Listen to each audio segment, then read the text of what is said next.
Just because a website has accessibility issues does not necessarily mean that that website is inaccessible. And this is an extremely important distinction because many plaintiffs' law firms root their claims in technical accessibility issues. But we need to determine whether a significant degradation in experience or outright barrier to access has been created. And so to illustrate my point, I have drawings, 3 rudimentary drawings of web pages behind me. And they're represented by rectangles. And in this first rectangle, I have a square and 4 lines beside that square. And this is meant to represent your typical e-commerce product page. And so let's say the image of this product is outright missing alt text. So it's not marked as decorative, so screen readers aren't going to bypass it, and there is no alt text description.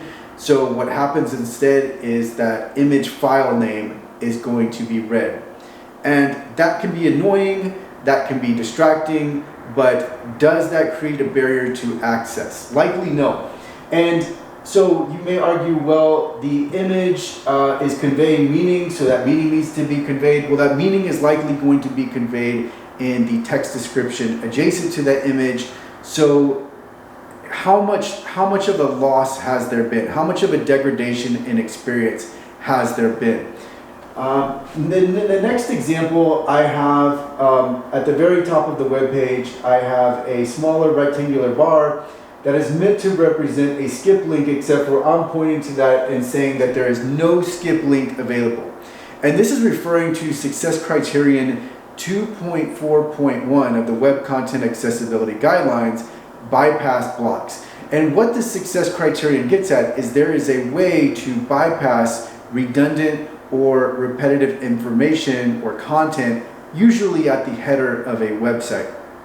And in this example, there is no skip link. So when we think of bypass blocks, we typically think of a skip link, but that's not always necessary. In fact, one of the sufficient techniques under 2.4.1 is having headings that precede the different sections of content. And headings offer a way to navigate through a website. Moreover, so do landmarks. And so in this page, I have an H1, H2, H3, and then I have section 1, section 2, section 3, section 4, representing the different landmarks at the header, main body of content, sidebar, and the footer. And this is all to say that there are other means of bypassing the redundant or repetitive content. And screen reader users typically use headings as a way to navigate through a website. So while optimally, yes, there is a skip link, just because there is not a skip link does not mean access has been denied. And in my last example, I just have 2 links. So I just have brackets around the word link twice. And this is meant to represent redundant links.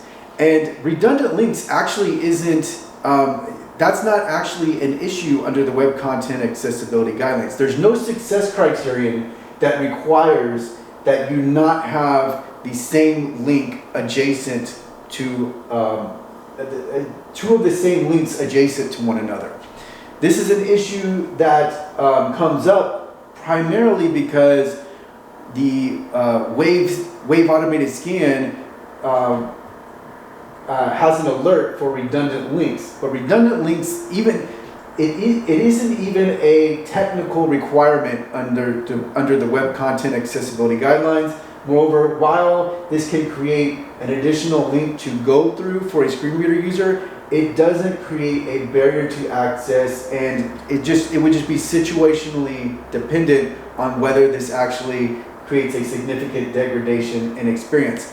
And these aren't the only examples of where an accessibility issue doesn't necessarily create a website where there's been a significant degradation in experience or an outright barrier to access. So you have to evaluate them on a case-by-case basis. But the point here is just because you have an accessibility issue on your website doesn't necessarily mean you have an inaccessible website.